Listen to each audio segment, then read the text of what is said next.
My name is Chris Horner. I live in Charrington Street.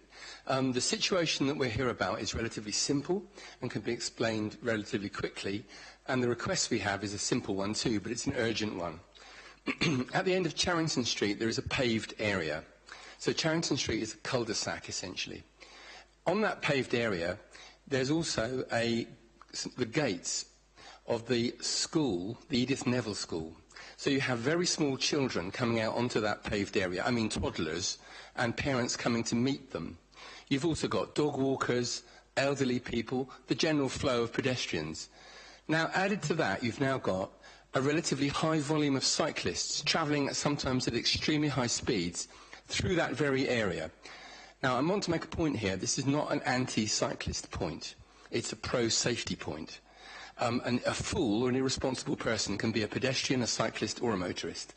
But we certainly do have some fools. The council put in some temporary traffic calming barriers. These have been kicked aside and in some cases criminal damage has occurred. Altercations have broken out between residents and cyclists as we've been trying to put them back. The reason for this is because it's not a matter of if, but when a serious collision takes place between a pedestrian and a cyclist. And if that serious collision takes place and a small child is killed, then I think we'll have come to a very pretty pass if we haven't done something about this. So what we are requesting is that proper traffic calming measures are put in place on the paved area at the bottom of Charrington Street in order to slow down the traffic here of cyclists. Now, we already had a problem. There already were some cyclists coming through there at relatively high speeds. In fact, I can remember when the police actually put up a little kind of post there and were trying to slow people down and talk to them about this. But since the rebuild of Edith Neville and the closure of an alternative route, we now have a very high volume of cyclists coming through, a very high volume. And we've seen, and this is a point we're making, with and for not only pedestrians and local residents, although I speak for them primarily, and I am a resident and I care about them the most, it's true to say, but also for cyclists. Two cyclists recently collided. One of those cyclists was travelling at a very high speed indeed. The other one was knocked off his bike, bruised, shaken, and was not able to cycle off. I've been brushed by bikes, but not actually hit directly. It is a matter of time before someone is struck.